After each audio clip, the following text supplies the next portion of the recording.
Policial é impedido de entrar no banco armado. Hoje é 25 de abril de 2024, diversas pessoas me ligaram, inclusive policiais. Cotias, está certo isso? Um vigilante do Banco do Brasil proibiu o policial de entrar armado. Supostamente esse fato aconteceu na cidade de Barreira. No áudio, um policial se apresenta como Sargento Elias e começa a explicar a respeito de uma ocorrência no Banco do Brasil. Ele fala que telefonou para o Major Tarcísio, comandante da 3ª Companhia em Tamandaré. Diz que também telefonou para o Coronel Dejail. Segundo ele, o Major ligou para ele. Após ele contar a história, de imediato o Major deslocou uma guarnição sob o comando do Tenente Miguel. Então foram até a agência, chamaram o vigilante que tinha barrado ele e o tenente questionou esse vigilante qual a motivação para proibir a entrada do sargento armado na agência bancária.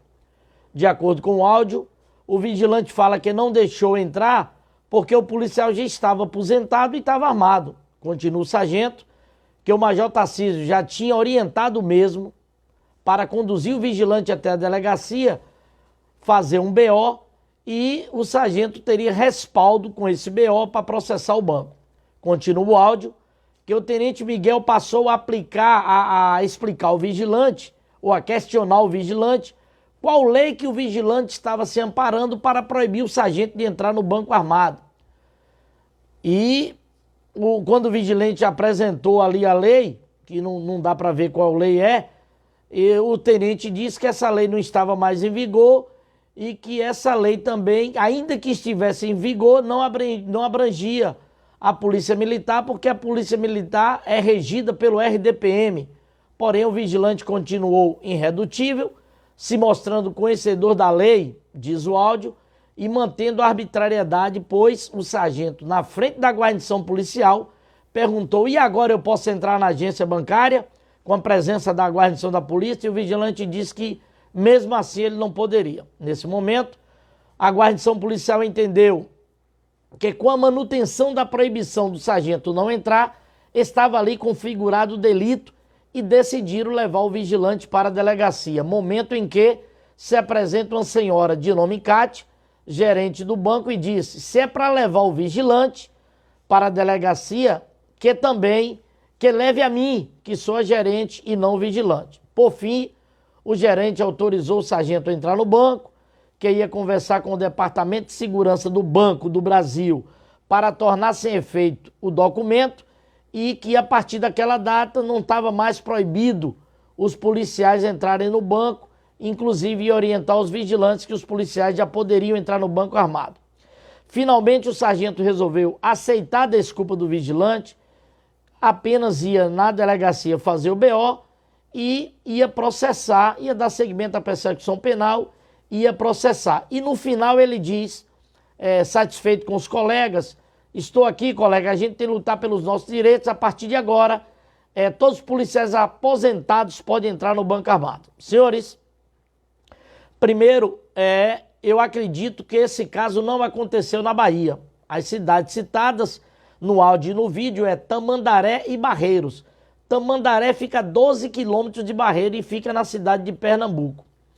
E lá tem essa 3ª Companhia que é citada no vídeo e no áudio. Todavia, suponhamos que esse caso aconteceu aqui na Bahia. Quem é que está certo? O vigilante ou o sargento? Quem deve ser preso?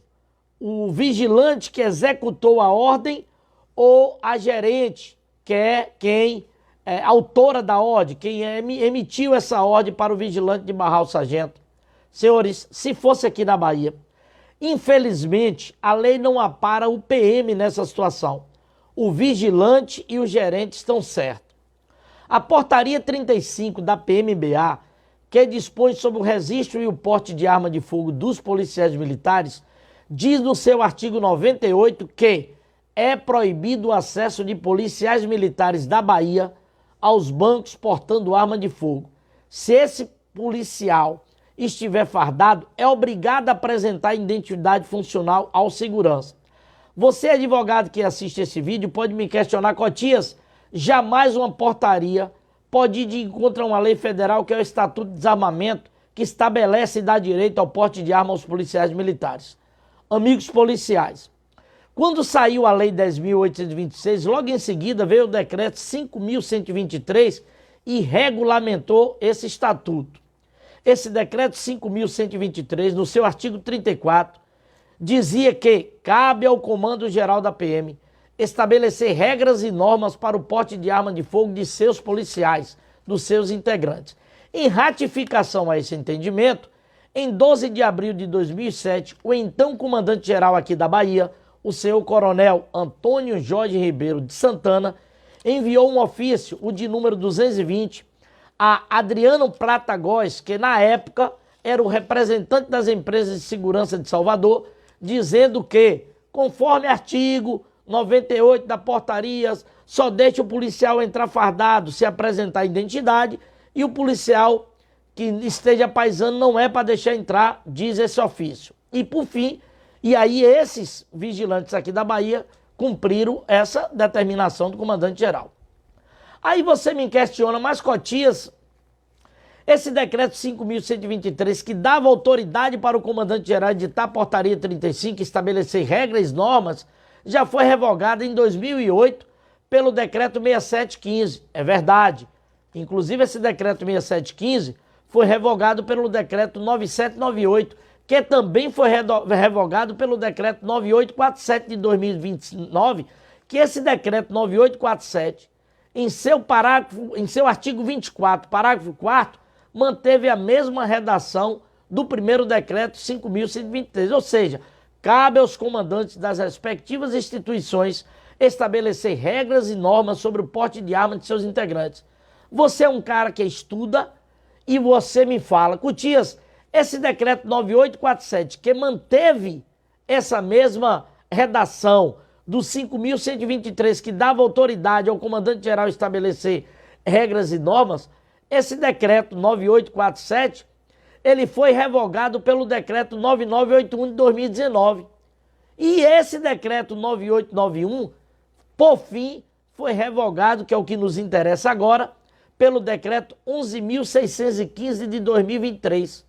Acontece, senhores policiais, que esse decreto 11.615 de 2023, que está vigente, em seu artigo 53, parágrafo 5, repete tudo do primeiro decreto 5.123, ou seja, quem estabelece os critérios para o porte de arma dos policiais militares são seus respectivos comandantes gerais.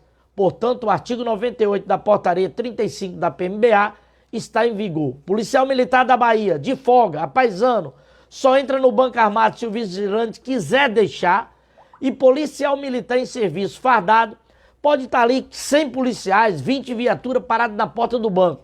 Se o vigilante falar que não entra, se não apresentar a carteira funcional, não entra mesmo.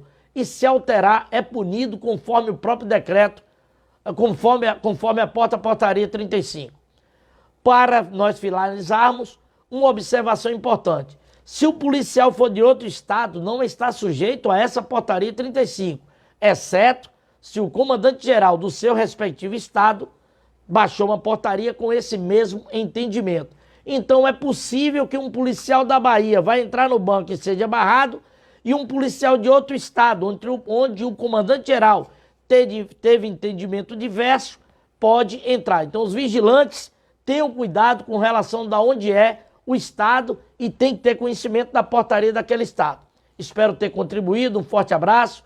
Por favor, se inscreva no canal, divulgue esse vídeo. É importante que divulgue nos grupos dos policiais, que é quem diz respeito a esse vídeo. Um forte abraço e minha continência.